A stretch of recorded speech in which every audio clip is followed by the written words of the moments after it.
aí da Uniaraguaia. Quero agradecer a presença de todos vocês aqui hoje, pegando essa sexta-feira aí, pré-live do Gustavo Lima, né? A gente vai falar um pouquinho de peixe aqui. Eu prometo terminar antes da live dele aí, para vocês ficarem tranquilos para poder assistir, quem gostar do tema, né? E o professor Milton entrou em contato comigo para poder falar um pouco para vocês de sistema de produção de peixe, né? Estruturas de produção como tanques escavados, tanques rede e racer, que é o que a gente mais tem aqui no estado de Goiás. Então, foi esse o tema que a gente entrou em acordo, sugeriu, e pediu que eu fizesse esse bate-papo com vocês aqui, né, para poder passar um pouco dessa experiência. Eu vou me apresentar, então. Meu nome é Paulo Roberto Silveira Filho, eu sou zootecnista, sou especialista em produção animal, eu sou mestre em aquicultura continental, sou diretor da empresa Aquiplan Consultoria, empresa que já tem vários anos que trabalha aí com assistência técnica, consultoria, licenciamento aqui no estado de Goiás. E por ser consultor do Sebrae também, eu trabalho em todo o território nacional, atendo vários outros estados também, tanto pelo Sebrae quanto por consultoria particular também. Hoje eu ainda sou presidente da Associação Goiana de Piscicultura, é uma entidade que existe aí há 20 anos mais ou menos, e desde 2016 que me colocaram como presidente lá. A gente está no momento de transição da AGP, a gente está lançando a nova associação do estado de Goiás, que vai ser a Aqua Goiás. Quem vai ser a presidente vai ser a professora Fernanda, da UFG, do setor de piscicultura também. Eu estou como vice dela nessa nova associação. A gente era para ela estar pronta, mas por conta dessa pandemia, dessas coisas todas, a gente não conseguiu se reunir, todo mundo, para poder fazer assinatura. Tem todo um processo, né, uma burocracia para a criação de associações. Hoje eu sou vice-presidente da Comissão de Aquicultura da FAEG, né, que é a Federação de Agricultura e Pecuária do Estado de Goiás. De 2017 até 2019 eu estava como presidente, e o meu vice hoje é o presidente e eu sou vice dele hoje. A gente fez essa inversão para esse novo pleito de 3 anos, que nos credencia para estarmos presentes também nas cadeiras da Comissão Nacional de Aquicultura da CNA. E aí a gente já entra num patamar diferente, né? Que a gente entra na discussão de licenciamento, de produção, de comércio, de exportação de peixes aqui no país. Então já tenho 15 anos de mercado de trabalho. Desde o meu segundo ano da graduação, em 2000, eu entrei para piscicultura e não saí mais. Você fez na PUC? Fiz na PUC. Antigamente não era PUC, antigamente era Cara, PUC, então CG. nós somos contemporâneos, porque eu frequentava o laboratório de ecologia aquática quando começou com a Adélia, a zootecnia. Com a Delma. Com a Delma. O laboratório do Afonso, lá, quando é aqueles tanquinhos lá meio mal feitos, lá, a gente começou lá. Isso é da minha época lá, cara. Então somos contemporâneos lá. Comecei lá. Comecei em 97, eu sou de 97. Em 97 eu entrei em 99, em 2000 eu entrei na piscicultura e não saí mais. A Delma, ela é pioneira, né, aqui, cara. Sim, bacana. Foi minha orientadora lá. Ixi, mas o mundo é pequeno demais. Tá vendo? Legal. Pois foi isso. Começamos lá. E aí hoje estou aqui, né? Já passei por várias coisas, já trabalhei como responsável técnico do primeiro projeto no Brasil de criação de peixe em tanques rede, em formato de projeto escola, que trabalhava com pescadores artesanais, produtores rurais, atingidos por barragens. E trabalhei como superintendente da aquicultura e pesca, trabalhei como coordenador de aquicultura e pesca no Ministério da Agricultura também, aqui em Goiás. Então, assim, já tem uma bagagem assim, que pode contribuir de alguma forma aí com alunos. Eu dou aula como professor convidado aqui na UEG, em São Luís de Montes Belos, que é onde eu moro, e dou aula aqui para graduação e para pós-graduação também. E vamos seguindo, vamos fazendo muita coisa aí. Ultimamente, a gente, com o começo dessa pandemia, e por ter um lado de desenvolvimento pessoal e gestão empresarial que eu atuo também, eu vi outros setores trabalhando muito nessa questão de lives, de reuniões online, aquela coisa toda. Eu falei assim, rapaz, eu podia fazer um negócio desse também, né? Estou vendo aqui, estava todo mundo parado, a gente com tanto congresso, com tanta coisa para poder fazer, e não podia. Até atendimento de pisciculturas que eu faço, né, assistência técnica, não tinha como. E daí eu me reinventei, que é a palavra que a gente está usando tanto assim nesse momento, né? E aí disparei desde o dia 31 de março, que a gente está fazendo lives diariamente. chamando pessoas do Brasil inteiro para poder conversar, e tem tido um movimento espetacular. Depois disso, foi muito engraçado, né? A gente viu isso acontecendo no setor mesmo, assim, foi aquele boom no setor mesmo. Então, hoje a gente vê lives aí de revistas, do próprio Ministério, de secretário. Eu já conversei com o ex-ministro, já conversei com o presidente da Associação Brasileira da Piscicultura, já conversei com o atual secretário da Agricultura e Pesca do Brasil. Então, assim, já teve vários momentos espetaculares que com certeza, eu apelidei, né, de workshop online de piscicultura. E quem participou disso aí, eu entregava um e-book com resumo das lives e mais certificado de participação. Então, isso aí foi um movimento sensacional que a gente criou, que deu muito certo e que está se prorrogando nesses dias aí. Mas vamos seguindo aqui com a nossa aula aqui hoje, aqui, né, de sistema de produção, depois da apresentação. Como é que eu poderia começar? Começar pelo mais simples, o sistema extensivo. É aquele que eu acho que a maioria de vocês devem conhecer, que é a maioria das propriedades sempre tem um tanque, uma represa, uma coisa que tem uns peixes lá. O produtor fala assim, tem uns peixes lá, né? E é nesse local que ele vai lá pescar, ele deixa o pessoal ir lá pescar, ele vai lá e vai nadar, vai fazer alguma coisa, mas que de repente, em algum momento, se alguém passa uma rede, se alguém bate uma tarrafa lá, sai até um pouco de peixe lá que ele pode até comercializar. Isso daí. É uma atividade, né, na fazenda, é uma atividade secundária ou terciária. Nunca vai ser nesse sistema extensivo, que é um sistema bem largado mesmo, ela nunca vai ser uma atividade primária, né? É de baixa densidade, então coloca um tanto de peixe lá, nem sabe que tanto de peixe que colocou, não tem controle de qualidade da água, não tem controle de alimentação, o peixe sobrevive lá da maneira que ele dá conta, né?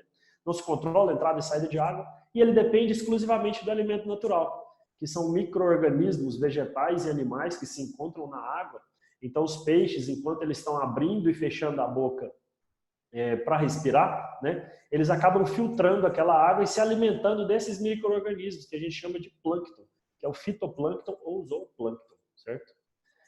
Então aqui é um desenho mais ou menos para poder mostrar para vocês como seria esse sistema, imaginando que esse retângulo aí, mais ou menos retângulo, essa faixa azul mais escura, seria a represa ou o tanque e os peixes que estão lá dentro, né? Então a gente vê nesse sistema de produção uma baixa produtividade, aí em torno de 500 quilos a 2 toneladas por hectare ano, que se a gente for parar para pensar um pouquinho, você fala assim, nossa, mas do nada, assim, de um negócio que está esquecido, eu consigo tirar aí 500, até 2 toneladas por hectare ano. Sim, é possível fazer isso aí somente com alimento natural. Então, assim, varia muito da espécie que está sendo utilizada lá também, espécies filtradoras, como peixes redondos.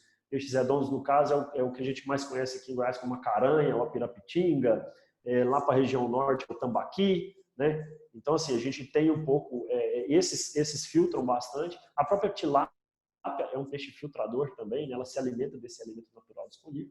Só que nesse sistema, os seus peixes, eles vão estar sem qualidade, sem competitividade no mercado, né? Eles são criados à torta direita, não tem controle, não tem homogeneidade, às vezes passou uma rede lá, tirou 100, 200, vai vender, vai ter peixe de 2 quilos, vai ter peixe de meio quilo, então não tem homogeneidade. É mais para espécies, para lazer mesmo, né? Trabalhar, eu joguei lá um tanto de peixe, um tanto, não tem esse controle, não tem nada. E é o que a gente mais encontra, né? O sistema extensível é o que a gente mais vê nas fazendas que não tem a piscicultura como carro-chefe na produção. Então, o que é a estrutura disso aí? Represa, açude, tanque, né? Depende do tamanho. Então, você chega lá na propriedade, tem um tanto de água acumulada lá. Aqui tem até, o cara fez até um pequeno barramento, ele vai lá, nada, anda de caiaque, anda de tudo, ainda pesca lá, tira um pouquinho de peixe, né? Ela tem mais ou menos essa visão. Se a gente for parar para olhar, é mais ou menos aquilo ali, se tem um pouco de peixe naquilo ali, é o sistema extensivo, tá? Aí a gente começa a melhorar um pouco isso aí, começa a tecnificar um pouco, começa a profissionalizar um pouco dentro dos sistemas, que é o quê? A gente pula para um sistema semi-intensivo, que ele já visa, sim, aí sim, ele já visa a exploração econômica. Então a gente começa a pensar já em densidade, né, uma densidade moderada, em torno de 1 peixe por metro quadrado. Já se controla a entrada e saída de água, eu já sei que tanto de água, que vazão de água é aquela que está acontecendo lá no tanque, e o que está saindo de água lá, como que ela está saindo. eu já trabalho com o alimento natural disponível naquele sistema, sim, continuo tendo lá esse alimento natural, mas dessa vez eu começo a promover o crescimento dele através de adubação daquela água. Então eu faço esse alimento natural se desenvolver, acontecer às vezes até uma explosão de plâncton lá dentro, para a hora que eu for trabalhar, principalmente nas fases iniciais dos peixes, onde eles filtram bastante, né? E já entra a questão da ração comercial. Então eu já tenho que começar a colocar vamos dizer assim, no início, o alimento natural, ele é o principal e a ração entra como uma suplementação.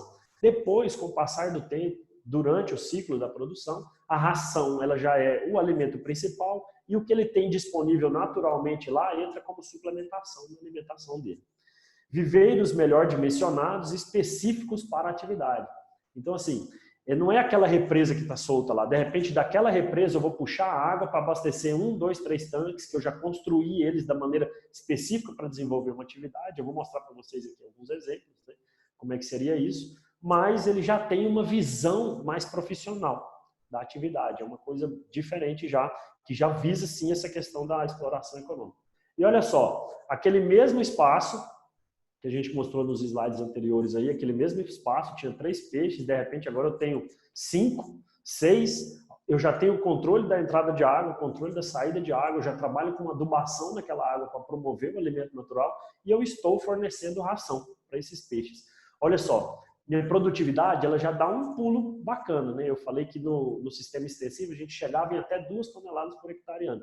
Nesse sistema semi-intensivo de piscicultura, eu já posso chegar em até 10 toneladas por hectare ano, usando, de repente, aquela mesma estrutura que eu tinha disponível lá, né? Os peixes eles já têm uma qualidade, já têm uma competitividade, a gente já consegue trabalhar com lotes homogêneos. Ah, mas eu só tenho um tanque.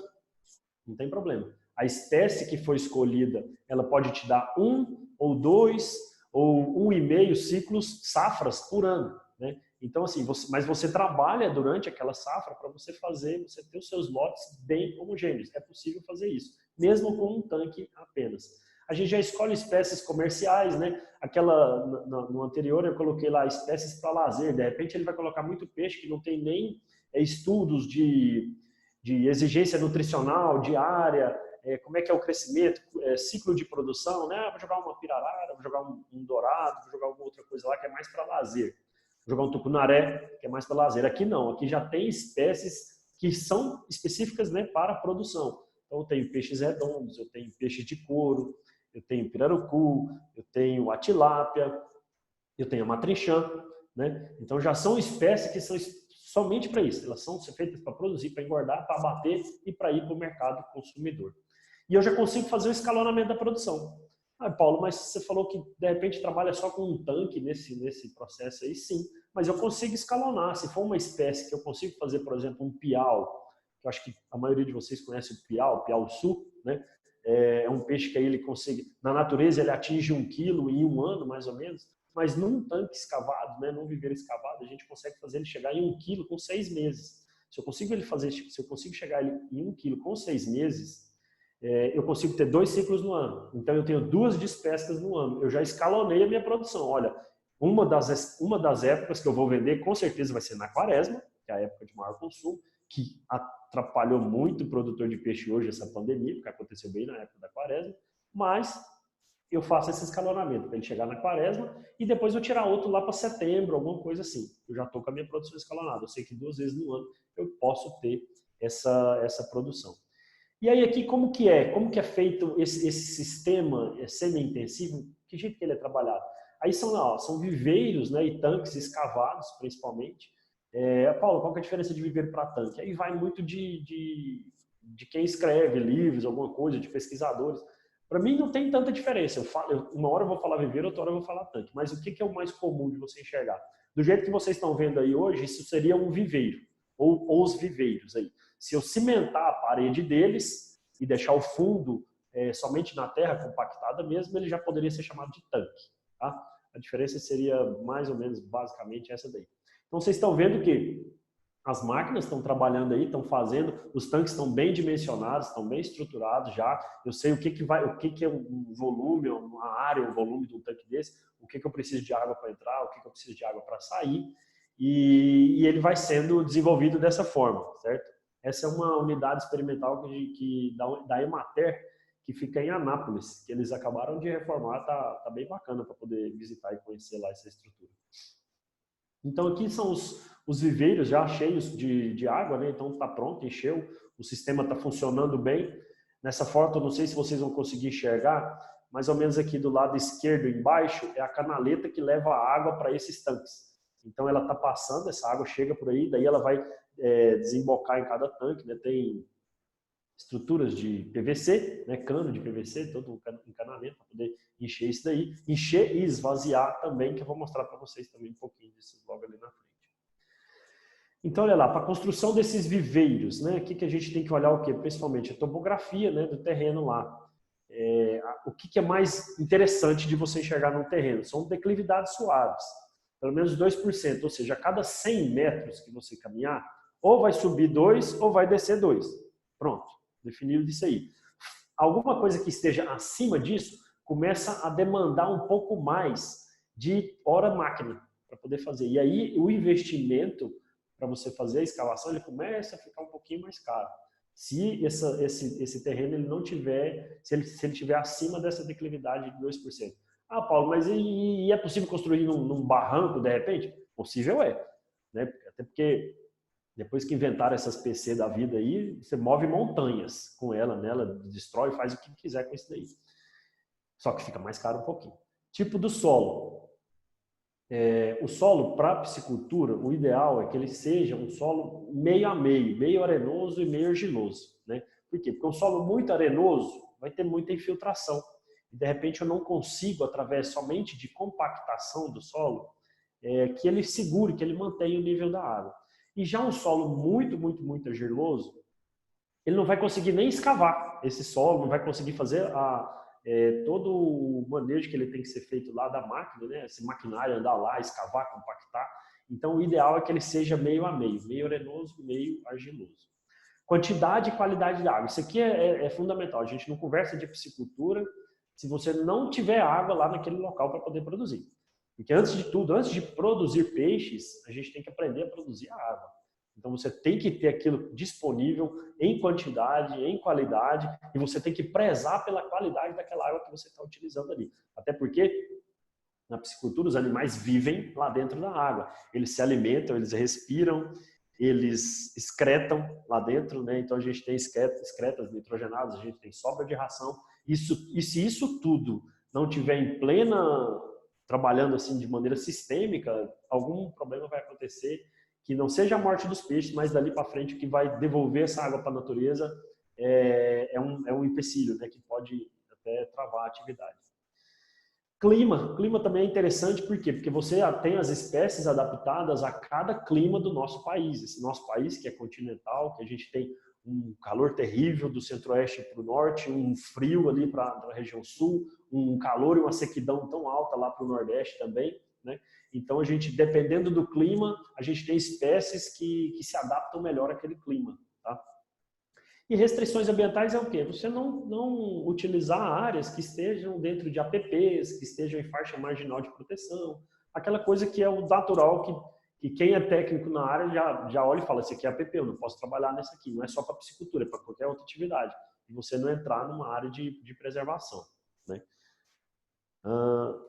Vamos aqui. Dimensões e formatos, né? Então, o que acontece? Vai diferenciar um pouco da área que você tem disponível. Então, olha só, vocês estão vendo ali do lado direito em cima, tanques retangulares, né? Então, tem um canal no meio que abastece todos, e aí desses tanques a água vai sair, um tanque de decantação. Aqui mais embaixo, os tanques já foram construídos quase que em formato de espinha de peixe, né? Tem os que estão maiores, uns menores, então, assim, vai depender da área que tem disponível.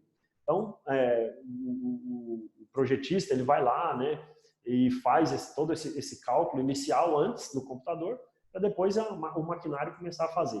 Em média, o que a gente encontra em média? Tanques de 1.000 a 5.000 metros quadrados. Esse é o que a gente encontra em média hoje, é o que trabalha tranquilo. Pode trabalhar em mais do que isso, Paulo? Pode, no Mato Grosso principalmente, Mato Grosso, no Pará, Mato Grosso do Sul, a gente encontra tanques de 1 hectare, de 2 hectares de lâmina d'água. e trabalha, normal. A questão aqui é para poder passar uma rede no lugar desse, você tem que ter um trator de um lado, um trator do outro, e com um barco lá no meio, e tem que ter um caminhão buque do lado de fora para subir esses peixes lá, tirar de lá, porque é muita coisa que faz, né? Então, mas é possível sim. Mede aí esse comprimento, relação comprimento-largura aí, mais ou menos assim, uma ideia seria de 3:1, tá? Em relação de comprimento-largura. Mas o que é o básico? Tanque de 20x40, 20x50 é o mais normal da gente encontrar, o mais comum da gente encontrar aqui. Vamos lá, tamanho e formato do viveiro, aqui um pouquinho de construção, né, aqui para vocês aqui. Os viveiros, em geral, nesse sistema, eles são retangulares. Então, a água vai entrar em um ponto mais raso e vai sair de um ponto mais fundo, que eu vou mostrar isso aqui para vocês também. Então, imagina uma piscina, né? A piscina tem a parte mais rasa dela e tem a parte mais funda. É a mesma coisa, a água cai aqui na parte mais rasa e aí a água vai sair na parte mais funda. Esse corte da figura 2, que a gente, como se a gente estivesse vendo ela de lado. E um corte na figura 2B aí, como se a gente tivesse cortado ela no meio, visto o fundo, como que ele deve ser, né? Então, ele não é aquele fundo retinho. A maioria dos processos, dos projetos que a gente encontra ontem é o fundo reto, mas ele vai descendo. Agora, se ele fosse assim, né, dessa maneira assim mais afunilada, a gente conseguiria fazer o quê? Toda sobra de ração e fezes, ela ia para esse canalzinho até ele chegar no seu cano que vai fazer o esgotamento do seu tanque, tá? Aqui, vamos ver aqui. Tá, profundidade, questão de profundidade. Então, olha só, nesse desenho aí. Na parte mais rasa, né, do seu lado esquerdo da tela, na parte mais rasa, os tanques eles vão começar como, Paulo? Pensando assim em altura de água, ele tem que ter pelo menos entre 1,20 e 1,40 de nível de água, tá? Lá no final ele vai ter o quê? Entre 1,60 e 1,80. Agora tem esse meio metro, esses 50 centímetros aí que a gente chama de quê? De borda livre. E para que serve isso? Para evitar, por exemplo, se no local onde vai fazer o esgotamento do tanque se entupir, se acontecer algum problema no esgotar, ou se passar uma enxurrada, não fez aquela questão dos terraços ou curva de nível para poder evitar isso daí, a água é subir tanto que ela e passar por cima dos taludes, de maneira que seus peixes escapam, tudo, né? Porque se a água passar ali por cima, o peixe vai seguir o fluxo. Ele está ali dentro porque ele não consegue passar ali, é onde ele vive, mas se isso aí extravasa, e talvez vocês já tenham visto isso acontecer em alguns locais, tanque entupir, represa extravasar, que os peixes saem e o peixe começa a ficar ali do lado de fora, né? Então, assim, essa é a questão dessa borda livre. Então, assim, respeitando esses 50 centímetros de borda livre, no começo a gente tem de 1,20 a 1,40 de profundidade e no final de 1,60 a 1,80. Não precisa passar disso. Um tanque comercial, um viveiro comercial de produção comercial, ele não precisa ter mais do que isso, porque nessa faixa aí, tanto do raso quanto do profundo, é uma faixa que o peixe tem condição de nadar, escolher a sua melhor zona de conforto térmico ali para poder desenvolver suas atividades. Vamos lá, como é que é o talude então? Como é que a gente faz essa contenção, né? Isso daqui eu acho que vocês até devem estudar muito, questão de barragens, de barramento, né, no curso de engenharia agronômica, né? E às vezes eu estou até rezando missa para o padre aqui agora, né? Mas eu vou falar porque está no programa aqui, tá bom? Então, olha só, o que é o mais interessante da gente enxergar aqui é o quê? Na altura que a gente colocou, lá, tá vendo o H, que é a altura que vai ficar essa crista, essa borda lá em cima, eu tenho que ter para dentro um aterro, né? Vamos dizer assim, de pelo menos para o lado de dentro do tanque, pelo menos 3 vezes o tamanho da minha altura. Então, se eu tiver 2 metros de altura ali, respeitando os 50 centímetros de borda livre, vou ficar com mais com 1,50 m de água, para o lado de dentro tem que ter pelo menos 6 metros para eu fazer esse aterro, tá? Para o lado de dentro lá. E para o lado de fora, esse talude do lado de fora, o que eu tenho que ter? Pelo menos duas vezes o tamanho da minha altura e, não sei se vocês estão vendo, tem uma faixa verdinha ali, que é o que? Vegetação. Vegetação para poder segurar, evitar erosão, evitar aquela coisa toda. E aí nessa crista, que seria, deixa eu voltar aqui, quer ver? Bom, é por onde a gente caminha em torno dos tanques, tá? Vamos imaginar que seria isso, por onde a gente caminha em torno dos tanques, perdão, a crista, ela tem que ter o quê? Ela pode ser de 2 a 3 metros quando for passar somente a pé, ou de 5 a 6 metros se for passar um trator, se for passar um carro, se for passar um caminhão. Então, assim, tem que ter essa distância. Então, entre um começo de uma água e um começo de outra água aqui, de outro viveiro, você manter aí. Se não estiver passando nenhum veículo, você pode deixar entre 2 e 3 metros. Se for passar veículo aí no meio, que normalmente passa veículo, então, assim, o recomendado é que faça de pelo menos 5 metros para poder não ter destruição dessa construção toda, né? não ter esse problema. Vamos aqui, então. Sistema de abastecimento, né, desse viveiro. Como é que acontece? Normalmente é um canal de abastecimento que vem ou de uma represa, ou que ele vem por derivação, ou que você faz uma derivação de um córrego ou de um rio, alguma coisa, faz essa derivação para que possa abastecer seus tanques, seus viveiros. Então vem um canalzinho que passa na frente de todos os tanques e desse canal você começa a fazer ligações com encanamento para dentro dos seus tanques. Tá? É bem simples de fazer. Você pode fazer com... e tem dimensionamento específico de encanamento? Não tem dimensionamento específico, não. O que costuma ser utilizado? Para tanque de 1.000 metros quadrados, de 800 a 1.000 metros quadrados, um cano de 100 milímetros na entrada e mais um cano de 150 milímetros na saída é o suficiente para poder fazer o sistema girar. Não precisa mais do que isso. Eu tenho uns tanques de 75, eu tenho uns tanques de 50 disponível. Coloca, não tem problema. Não vai te atrapalhar em nada. Talvez ele demore um pouquinho mais para encher o tanque todo, né? Porque aí quando for para encher o tanque, você abre, né? Você trabalha com registros também, ou com sistema de joelho ou cotovelo para poder pegar no canal de abastecimento. Você pode trabalhar isso para ele poder encher. Talvez ele demore mais para encher, mas depois que encheu, fazendo a renovaçãozinha simples lá, tá tranquilo para poder trabalhar, tá bom? Uma coisa importante é isso aqui, ó. É ter telas tanto na entrada quanto na saída dessa boca desse cano. Por quê? Porque normalmente se você faz uma derivação que vem de uma represa, ou que vem de um córrego, ou que vem de uma nascente, da nascente até menos, mas principalmente de represas e córregos, o que acontece? Podem vir peixes invasores por aí. Pode vir lambari, pode vir traíra, pode vir piranha, pode vir vários peixes que são indesejáveis durante a produção. Então, com simples telinhas que você colocar, ou se você coloca aquele gap, aquela luva no cano e fura com furadeira mesmo, serve da mesma coisa do mesmo jeito para poder evitar a entrada de peixes invasores, que a gente chama, ou indesejáveis. Olha só, aqui é um exemplo de canal de abastecimento cimentado, tá? Também pode ser feito, tá vendo? O canal de abastecimento ele passa ali na frente de todos os tanques, e aí desse canal de abastecimento a gente tem um pouco esse encanamento, né, saindo para poder encher os tanques que estão logo ali abaixo. É um exemplo também de forma que a gente encontra para poder trabalhar no abastecimento. E a drenagem desse tanque? Como que ela é feita, né? Bom, dentro do sistema, então eu falei, tem sobra de ração, tem excretas, tem matéria orgânica que forma ali, que de repente vai tudo ali para o fundo. Então a gente tem que fazer um processo para retirar essa água do fundo. O ideal é que a gente retire essa água do fundo. E como é que a gente retira essa bendita dessa água lá do fundo? Olha só, a gente trabalha com na verdade são 3 processos que existem, que é o que a gente chama de cachimbo. Então se vocês olharem para essa figura aí, esse branquinho que está passando por debaixo do talude, né, tem o formato de um cachimbo. Ele pode ser esse cachimbo para o lado de dentro, ou ele pode ser um cachimbo para o lado de fora do tanque também. E como é que ele vai funcionar? Imagina aqui. Imagina que eu construí o meu tanque todo, o ideal é que você faça toda a construção para depois você entrar com isso daqui. E eu vou mostrar para vocês algumas fotos.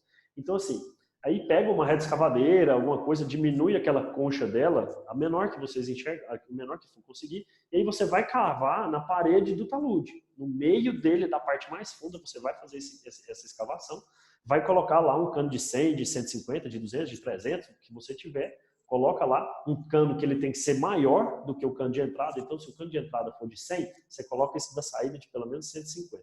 Coloca lá, aí começa a fazer essa questão, joga, aí começa a aterrar e compactar, e passou de uns 30, 40 centímetros, já não sente tanto lá no cano, faz até fechar. Fechou essa parede de novo, tudo certinho, o cano está lá, e aí você vai colocar um joelho lá na ponta desse cano e vai subir um novo cano até chegar ali no limite da sua borda livre. Então vamos supor que a gente está trabalhando nesse cano aqui, ele com 1,80 m, por exemplo. Ele está de 1,80 m, o que acontece? Olha só, a água começa a entrar ali e sair, né? A hora que eu estiver enchendo, ela vai chegar, ela começa a sair. Só que dessa forma, eu não estou tirando a água do fundo, certo? Dessa maneira, eu não consigo tirar a água do fundo. Então, Paulo, como é que eu faço? Se eu já está construído, se eu coloquei tudo, se eu fiz do jeito que você me falou, tá aí o cano, tudo a água está saindo por cima, tá tudo errado. Não, é o próximo passo que eu mostro para vocês aqui agora. A gente veste uma camisa nesse tanque, nesse cano, perdão. Olha só, se o cano é de 150, eu vou pegar um cano de 200, eu vou pegar um cano de 300 e vou vestir nele. Vou deixar ele ficar ali uns 30 centímetros para cima do fundo. Para quê? Então, olha só o slide agora. A água vai entrar pelo fundo, vai preencher esse espaço que está entre os dois canos e vai sair. E está feito meu processo de sifonamento. E é muito simples, é assim que acontece. Né? É o que a gente mais encontra, esse processo aqui.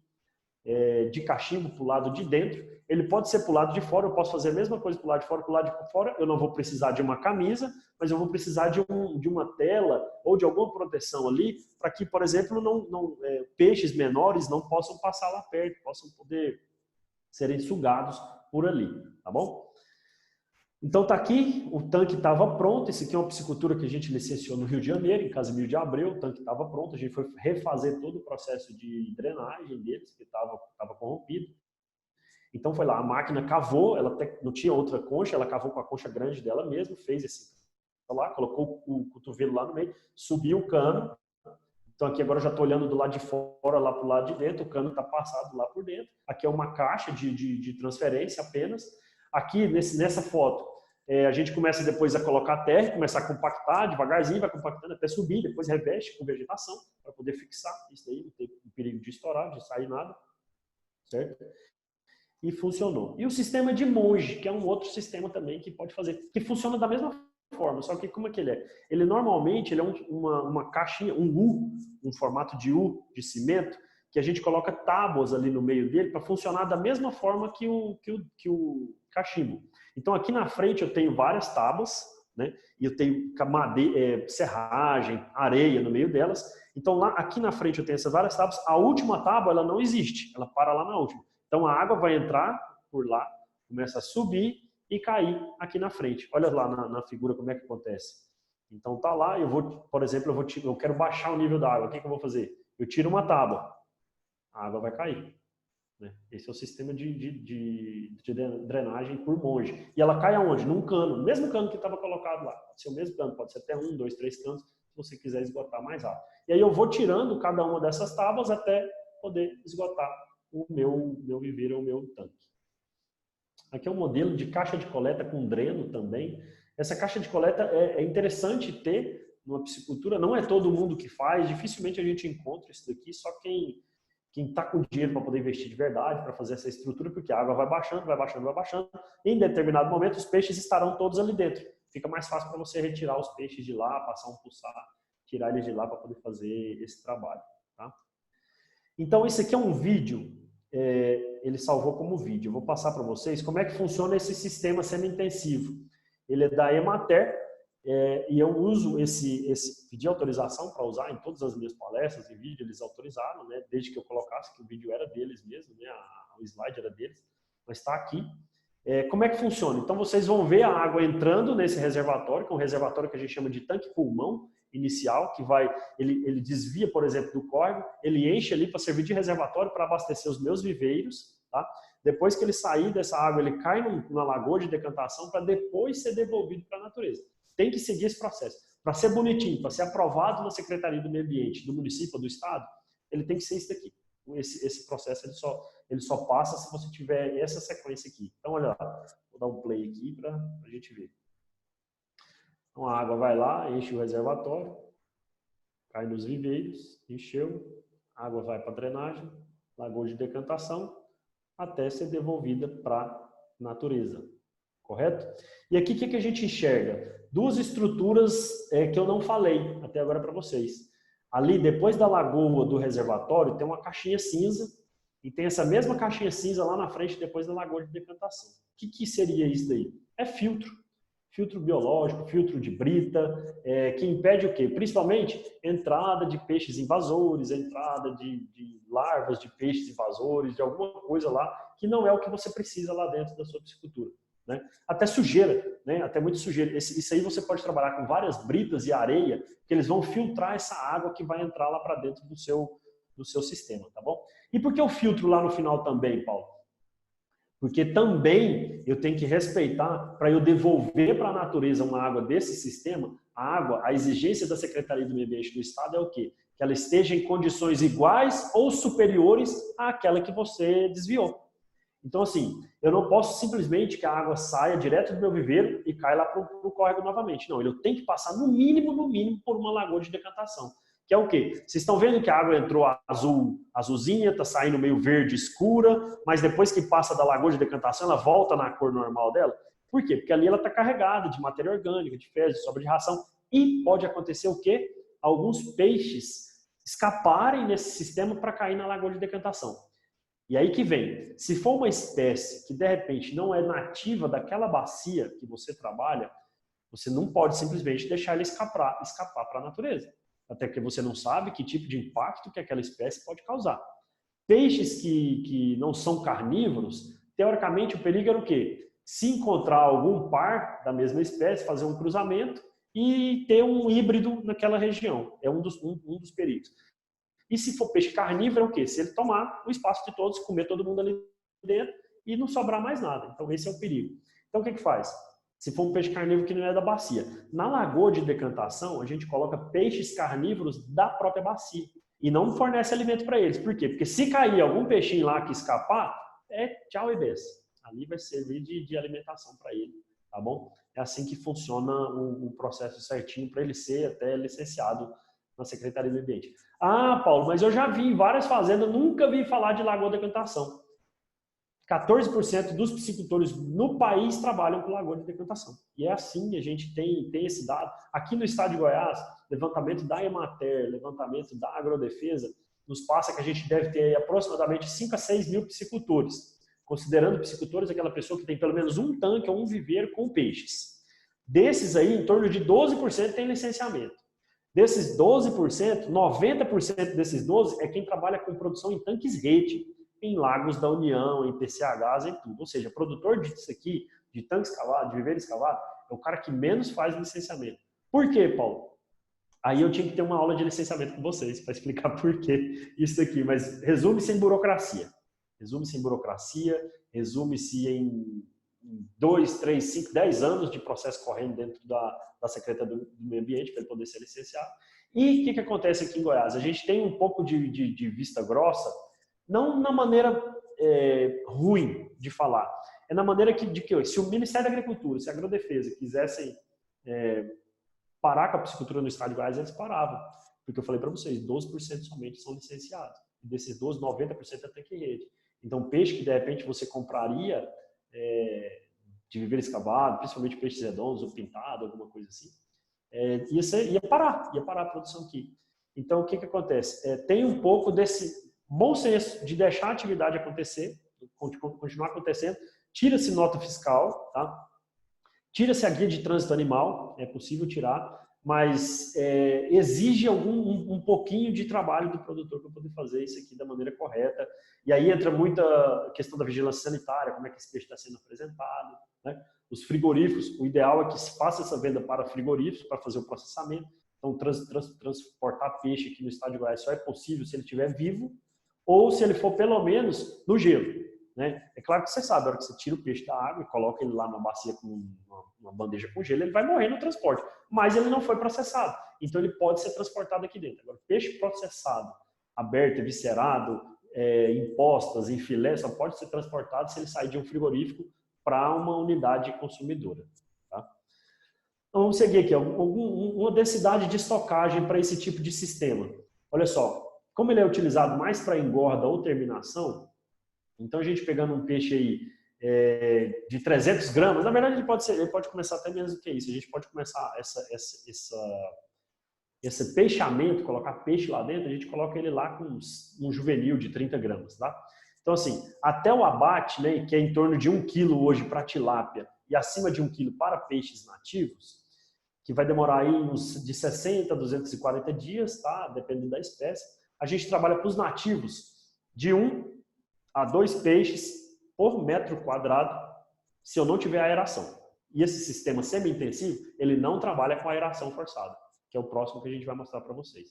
Para tilápia, a gente pode trabalhar até 5 peixes por metro quadrado, sem aeração também, nesse sistema semi-intensivo. Esses são alguns dados desse sistema, né? E agora a gente pula para o sistema intensivo, né? Características dele, a densidade já é alta, a gente já trabalha com aeração forçada, tá? Que é o quê? Você fazer incorporação de oxigênio ali na água mesmo, mecanicamente. Controla de novo. Aí depois que você controlou uma vez a entrada e saída de água, pode esquecer, que aí você não para mais de fazer isso aqui não. Um fornecimento completo já de ração comercial, mais adubação da água também. E aqui o ideal já é trabalhar com rações de alta performance também, porque você vai querer, vocês vão ver o que acontece nesse sistema aqui. Os viveiros são 100% planejados, aí já não tem mais erro, não tem nem que pensar em fazer alguma coisa diferente. E a produtividade é alta. A gente pula lá de 10, podendo chegar até 50 toneladas por hectare ano. Tá? Olha a imagem de novo aí para vocês. Lembra o tanto de peixe que tinha? Olha o tanto de peixe que a gente está trabalhando agora. E é possível fazer isso? Desde que a gente trabalha com aeração forçada, com conhecimento total daquela água que está sendo trabalhada ali naquele momento, adubação química ou orgânica dessa água, fornecimento de ração 100%. Por mais que eu faça a adubação dessa água, eu não me preocupo se aquilo ali vai fazer diferença para mim ou não. Por quê? Porque quem que tem que dar suprir a necessidade nutricional diária do peixe é a ração. Então, minha cabeça é simplesmente na ração. O alimento natural é uma coisa que eu sei que eu tenho que colocar lá. Por quê? Porque o plâncton, o fitoplâncton, ele incorpora oxigênio na água durante o dia. Então, eu preciso dele dentro do meu tanque para eu poder manter níveis de oxigênio necessários para cada espécie lá dentro do viveiro. Qualidade do pescado é comercialmente competitiva, né? Você já trabalha com espécie, você sabe quando que o peixe está entrando, quanto que ele vai sair, quanto que está sendo sua conversão alimentar lá dentro. Conversão alimentar é o quê? É o quanto que ele precisa comer para quanto que ele vai gerar de carne. Por exemplo, a gente tem conversão alimentar de 1,5 no peixe. É o que? Ele precisa comer 1,5 kg de ração para dar 1 kg de carne, tá bom? Espécies muito bem aceitas no mercado. Aqui a gente não faz teste nos sistemas intensivos. Não tem teste. É a espécie que já foi treinada para aquele tipo de sistema. É a espécie que se desenvolve de maneira excelente naquele tipo de sistema. Então, eu não vou fazer teste, não vou colocar uma espécie que eu não sei como é que vai estar essa densidade. Vou fazer um teste aqui para ver se dá. Não deixa para a universidade fazer esse tipo de teste. O produtor não faz esse tipo de teste. Quem produz, ele quer uma coisa que vai funcionar naquele momento. E escalonamento muito bem definido da produção. Normalmente, quem trabalha aqui, ele já trabalha com mais tanques, né? 10, 20, 30, 50 tanques, né? 50 tanques de trabalho. Ele já sabe o que ele vai produzir por mês, né? Como é que vai ser esse escalonamento. Normalmente, ele já tem pelo menos uma despesca por mês de cada tanque. E então, está bem definido, está bem estruturada essa questão. E aqui a gente tem exemplos de aeradores, né, que a gente faz essa aeração forçada, aeradores mecânicos. Então a gente tem esse aerador de pá ou de palheta que ele gira no eixo dele, essas pás, né, essas hélices, e começa a bater na água, movimentar na água para poder incorporar oxigênio. A gente tem esse aerador de tulipa, que o nome dele é por quê? Porque ele joga essa água para cima, né, ele puxa, joga essa água para cima e ele faz como se fosse um chafariz. E o aerador de propulsão, que ele vai injetando, ele vai girando ali na água também. Pode ser ligado até naquela tomada de força do trator. Tem muitos que são feitos dessa forma. Também são exemplos de aeradores.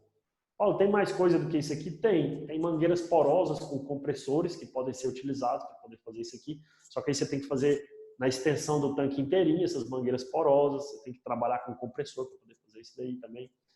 Tem que atender a sua necessidade.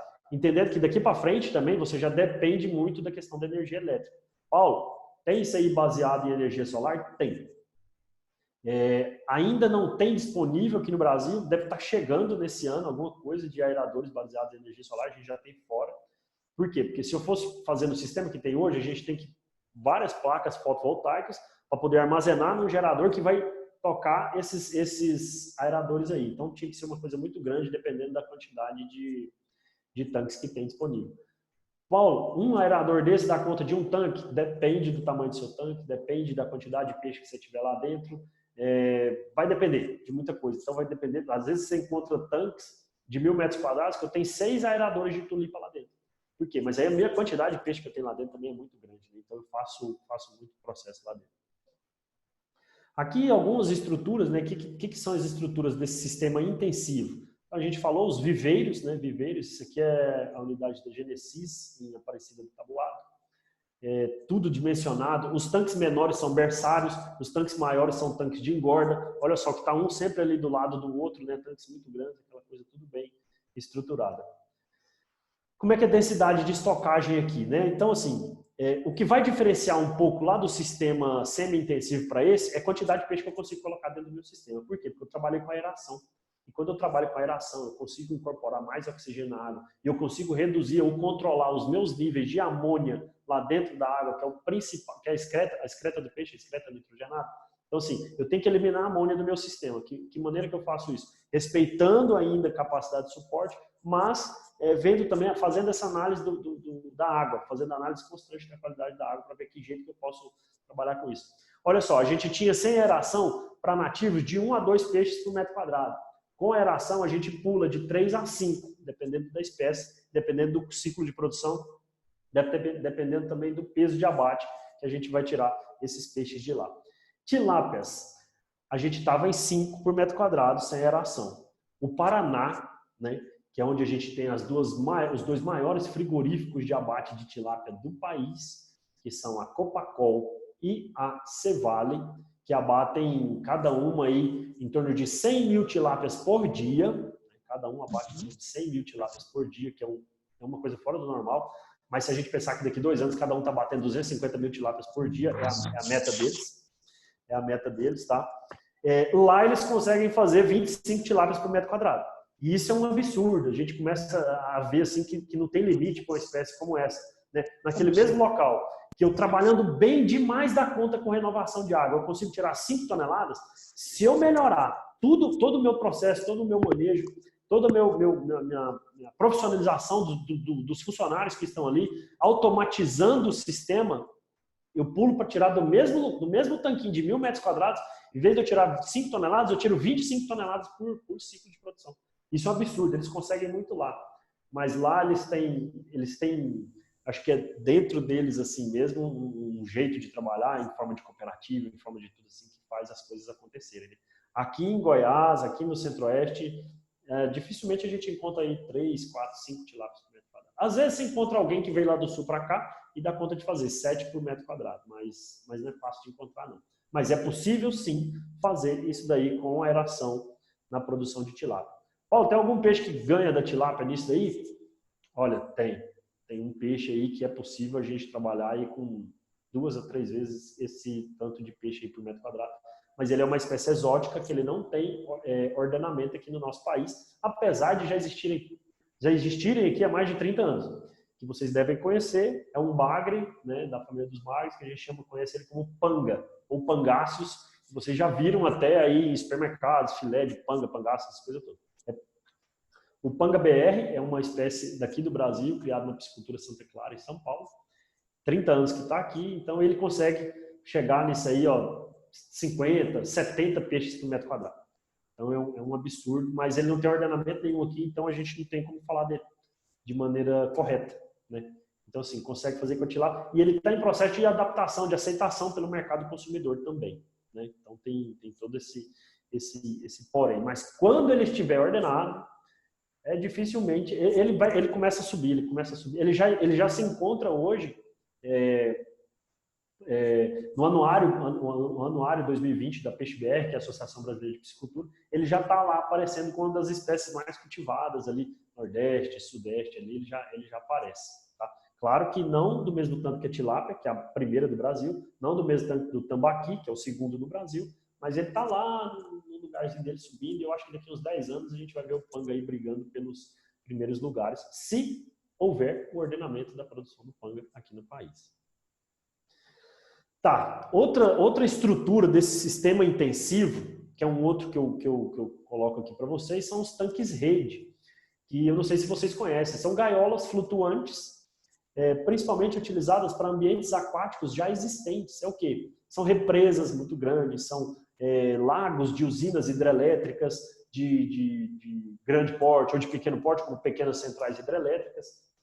Então, aqui em Goiás, a gente tem ali reservatório de Tumbiara, reservatório de Catalão na Serra do Pacão, a gente tem reservatório de Serra da Mesa, A gente tem vários outros do país, o país inteiro, pela hidrodinâmica dele, favorecer a construção de usinas hidrelétricas, por mais que não seja a melhor coisa do mundo, né? Não é uma energia limpa e não cabe a nós fazer esse tipo de discussão aqui agora, porque muda completamente a hidrodinâmica do local, né? Um lugar que era rio vira lago. Mas é isso, né? Em resumo é isso. Ele pode ser utilizado, esse local que virou lago, ele pode ser utilizado para produção, até que existe a lei de uso múltiplo da água, que permite a produção de aquicultura, a prática de esportes náuticos, a dessedentação animal, abastecimento público, essas coisas todas. Então, esse sistema de tanque-rede também já começou, nossa, tem mais de 100 anos fora do país, tem uns 20 anos que ele entrou bastante aqui no país, principalmente por conta de lagos de hidrelétricas, né? Exige menor investimento quando comparado a viveiro e reíço. Por quê? Porque você comprou essa estrutura, você mesmo monta ela e coloca peixe lá dentro. É muito rápido. Você monta aí uma bateria de tanques aí de 20 tanques, 30 tanques, de repente, dependendo do tanto de gente que está trabalhando com você, você monta em um dia, né? E no outro dia você já pode colocar peixe lá dentro para poder trabalhar.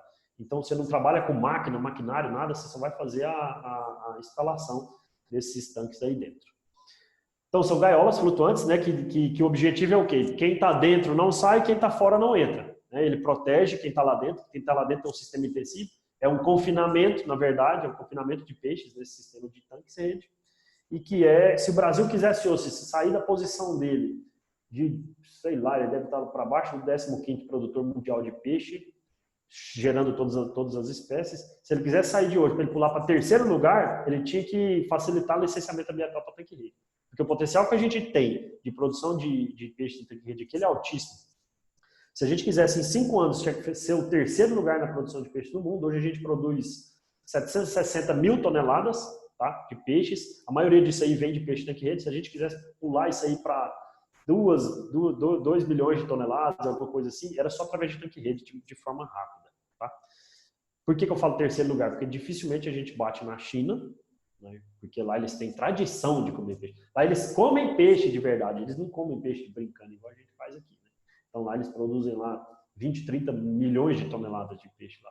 E a Índia também porque são os países mais populosos, né? E eles têm tradição de comer peixe. Então seria isso, que a gente chegaria lá em terceiro. Mas o que acontece? Aqui, a vantagem é o quê? Que aqui no Brasil a gente monopoliza a questão de recurso hídrico, né? 12% da água doce do mundo está aqui. Uma hora deles acaba e só sobra a nossa para poder produzir, e a gente pode sim fornecer peixe para o mundo inteiro. Igual o professor Milton colocou lá no começo, né? Peixe é aquela proteína que alimenta o mundo inteiro come peixe. Então a gente tem total condição de fornecer peixe sim, se não para o mundo inteiro, para uns 70% do mundo a gente tem condição de fazer isso aqui. Se tivesse tudo regularizado aqui, questão de licenciamento e tal. Bom, aqui mais uma fotinha de tanque-rede no reservatório de Ilha Solteira, em São Paulo, tá? Santa Fé do Sul. A produção lá também é bacana, bem legal. Aqui são tanques já maiores, né? Eu vou começar a mostrar um pouquinho de tanques maiores para vocês. São tanques de PEAD, né? Que é a própria estrutura dele, né? Esse é tipo um mangote bem rígido, né? Eu acho que vocês sabem, né? Que estou falando aqui. A estrutura dele já serve de flutuador. E ainda ele desce a tela, que vocês estão vendo até tem uma pessoa caminhando lá em cima, né? Aqui ele tem 5 metros para baixo, aqui de volume útil, aqui, de volume não, de altura útil, aqui ele tem 5 metros para baixo, e aí faz-se o cálculo do volume do cilindro aqui, para poder saber quanto de peixe que consegue tirar daqui de dentro, tá? 100 toneladas, 200 toneladas, varia, depende do tamanho, tá? 20 toneladas, 30 toneladas, tem para todos os tamanhos. Aqui a gente já vê uma estrutura modular, né, que também ela utiliza bastante. Isso aqui é tecnologia trazida do Chile. Algumas pisciculturas em São Paulo e algumas pisciculturas no Mato Grosso trabalham com esse tipo de sistema. Cada tanque desse aqui de 12 por 12 por 5 metros de profundidade, ele te dá por ciclo de produção de tilápia 50 toneladas. Um tanque de 12 por 12. Uai, Paulo, mas espera aí, você falou para mim que no viveiro escavado lá de 1.000 metros quadrados, eu faço aí 10 toneladas por hectare ano. Nesse daqui de 12 por 12, dá 144 metros quadrados, mais 5 metros de profundidade, eu vou tirar 50 toneladas? Porque o sistema é intensivo, porque é confinamento, porque a renovação de água aqui é altíssima. Então são telas, são gaiolas flutuantes, a água está passando, a água renova a cada segundo. De repente eu estou renovando esse volume inteiro de água em 30 segundos. Então, assim, não tem acúmulo de nada. O peixe está comendo e o que ele tá defecando está saindo. Não fica ali naquele momento aumentando a amônia, que é limitante. E oxigênio em grandes lagos, ele é altíssimo. Dificilmente se encontra menos de 8 miligramas por litro. E qual que é o saudável? Qual que é o sadio? Acima de 3 miligramas por litro. A gente está falando de 8. Então, é muita coisa o que esse tanque rede consegue fazer. E a estrutura é modular, ela pode ser acoplada. Olha só, então eu tenho aqui tanques de 12 por 12, 6 tanques de 12 por 12. Cada um desses tanques aqui me dando 50 toneladas por ciclo.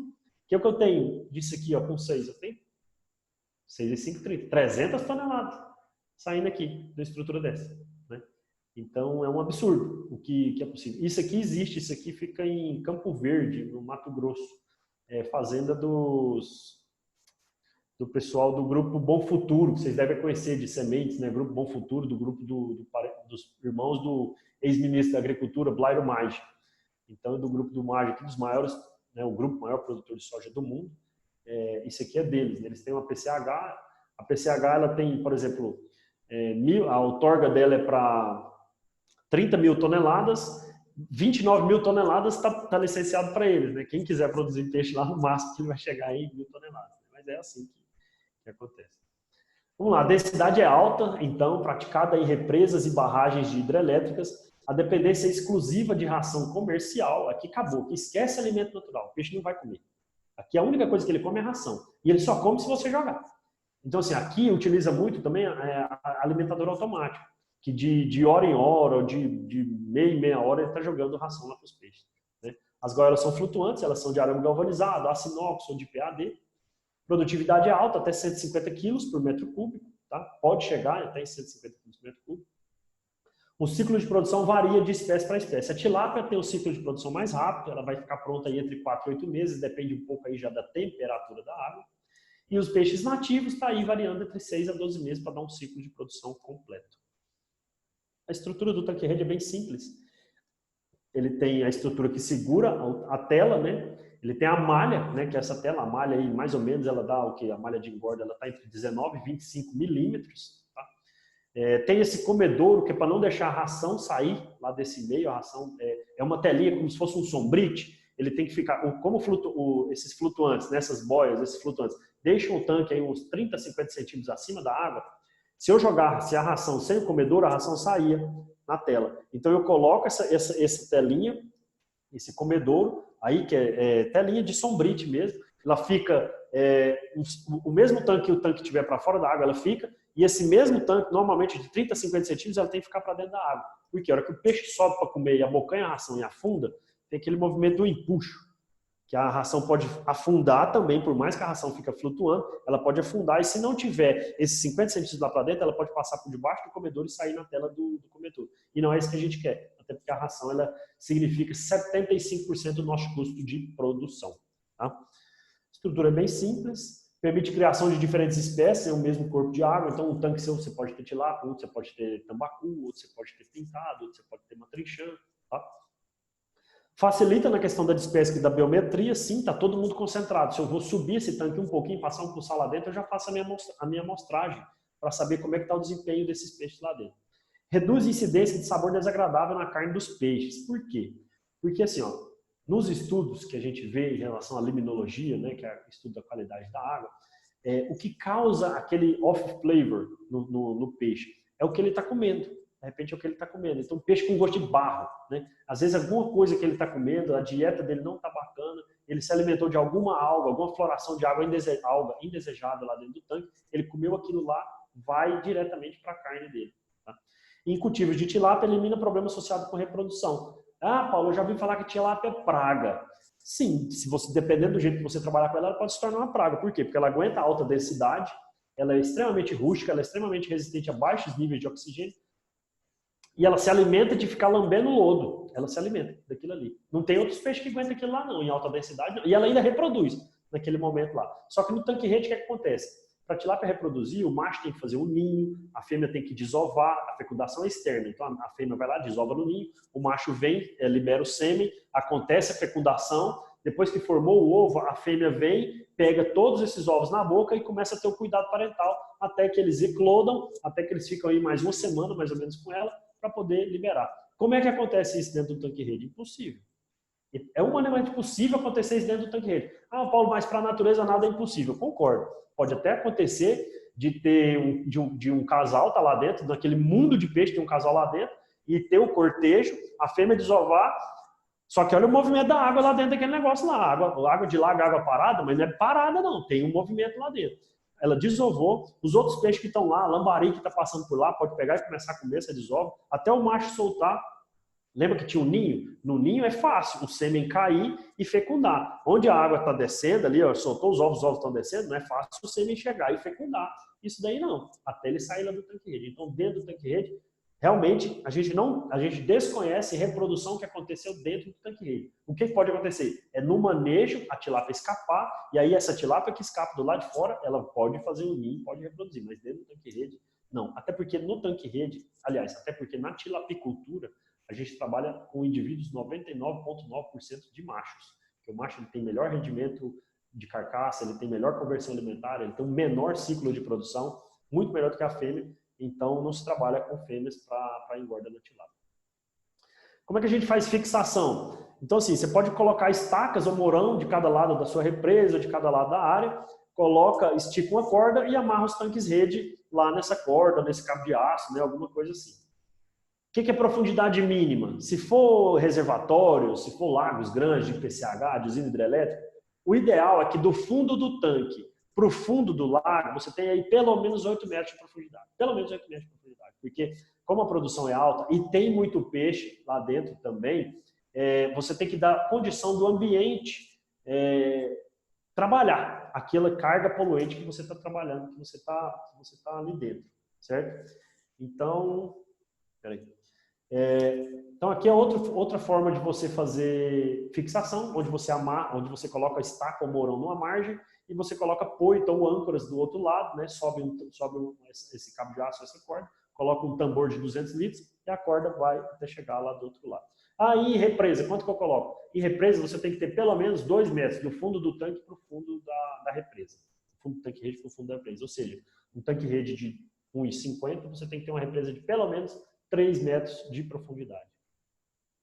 Aqui, e os flutuadores, como é que acontece, Paulo? Então, é boia, né? É boia simples. Tem gente que fabrica, tem gente que faz até de cano de PVC, tá? Que já serve até de estrutura para poder aguentar as redes, as telas também. Mas o ideal é que se trabalhe com essas telas, essas boias amarelas, que elas têm resistência a UVA, UVB, né? Essa questão toda para poder durar mais tempo. Esse tambor branco aí do lado direito também, é possível trabalhar, tambor de 30, 50 litros, sim. Mas ele dura muito pouco. Tipo assim, no máximo 1 ano, 2 anos, de repente. Você já tem que fazer a troca dele. Se ele não furar no meio do caminho, não tiver algum problema. Comedouro, já falei para vocês, ele pode ser no formato circular ou no formato retangular, né, que vai impedir essa questão da saída de água. Aqui, se você for fazer o peixe para ele entrar para engorda no tanque-rede, ele tem que entrar aí com pelo menos 30 gramas. Né? Ele entrar com 30 gramas, por quê? Porque se eu colocar ele bem pequenininho, ele vai sair naquela tela. Então, eu tenho a possibilidade de fazer dentro do tanque-rede um berçário, né, um bolsão de alevinagem, para eu fazer essa recria. Então, eu coloco lá, ele pode ser igual esse da esquerda, de sombrite também, só que ele suja muito e na hora de limpar ele rasga. Ou você faz ele assim emborrachado, né, que ele é de fio de nylon emborrachado, aí ele aguenta 5, 10 anos esse daí também. E funciona bacana. E aí você coloca, e aí durante 30, 45 dias, ele tem uma densidade altíssima de peixe lá dentro. Você coloca até 1.000 por metro quadrado. Né? 1.000 por metro cúbico, perdão. Vamos ver aqui. Estruturas de apoio para tanque-rede. É balsa. Né? Balsa, plataforma que você tem que ter para poder facilitar seu trabalho. Levantar o tanque, limpar o tanque, fazer biometria, né? Fazer despesca. Você tendo essas estruturas aí te ajuda para fazer o trabalho. Ou, se for uma represa na fazenda, você faz um pier, né? Um trapiche, né? Alguma coisa assim para poder ajudar. Manejo é o quê? Alimentação, biometria, classificação. É tudo que pode ser feito lá desse aí, manejo de tanque-rede. Aqui vocês veem, por exemplo, a primeira foto do lado esquerdo é o rapaz jogando ração lá dentro do tanque. Né? A segunda foto é a gente fazendo biometria, né, do lado direito, ali em Corumbaíba. Pode ver a balsa lá no fundo. Né? Os tanques, olha lá, os tanques aqui já são diferentes. Olha lá. Tem uns 6 ou 7 tambores de 50 litros lá. O pessoal até subia em cima desses tanques lá. A foto de baixo da esquerda são produtores em Serra da Mesa fazendo classificação de peixe. Né? Então, assim, tem manejo de classificação também, passou de certa fase, a gente classifica para poder dar mais homogeneidade no lote. E essa fotinha mais antiga, assim, lá do começo, é de despesca, tá bom? E olha o tanto que suja a telinha do comedouro, né? Que é uma telinha mais fina, tá lá dentro da água, ela suja muito mais. O sistema superintensivo, tem mais do que isso, Paulo? Tem o superintensivo. Assim, que varia um pouco também de autor para autor. Eu considero superintensivo. Tem gente que pode chamar ele, que pode encaixar o Raceway lá dentro do intensivo também, porque a produtividade é a mesma. Mas como eu acho que tem mais coisa nesse daqui, eu classifico, e eu sigo alguns outros autores também que classificam como superintensivo. Que é o Raceway, que é a renovação intensa, né? Renovação intensa de água. Eu trabalho com alta densidade, a mesma produtividade de tanque e rede, tá? 150 kg por metro cúbico, dependência novamente exclusiva da ração comercial. E como é que ele funciona? Aqui a gente tem um Raceway lá da UFG, né? Se vocês quiserem conhecer, está disponível essa estrutura lá com a professora Fernanda. São 4 tanques de 50 metros quadrados, se eu não estiver enganado, onde a gente tem um cano de, eu não sei se esse cano é de 200 ou ele é de 300, entrando lá 24 horas por dia, e mais um de 300, 2 de 300 lá no fundo para poder sair. Esse tanque ele é todo cimentado, ou seja, a minha renovação de água lá dentro é altíssima. Eu não trabalho com alimento natural aqui também, é só ração, tá? O Race ele me dá uma produtividade altíssima, mas eu dependo de uma quantidade de água enorme para poder fazer isso aí. Imagina aí, 50 metros quadrados, vezes um tanque aí que ele tem 1,20 m, 1,5 m de altura, o que dá de volume de água nisso daí? Que eu tenho que renovar isso daí a cada meia hora. É mais ou menos assim que funciona um Racer, né? Ou eu tenho que renovar ele a cada meia hora, ou tenho que renovar ele a cada 15 minutos. Essa é a quantidade de água que tem que estar entrando, que tem que estar girando dentro desse sistema aí, tá? Ele funciona dessa forma. Esse daqui é um outro sistema de Racer lá do projeto Pacu, em Mato Grosso do Sul, que também funciona muito bacana, né? Ele até faz não sei se vocês estão vendo por onde que a água cai, para fazer uma circulação dessa água, né? E em todos esses tanques aí. E funciona muito bacana também e acontece.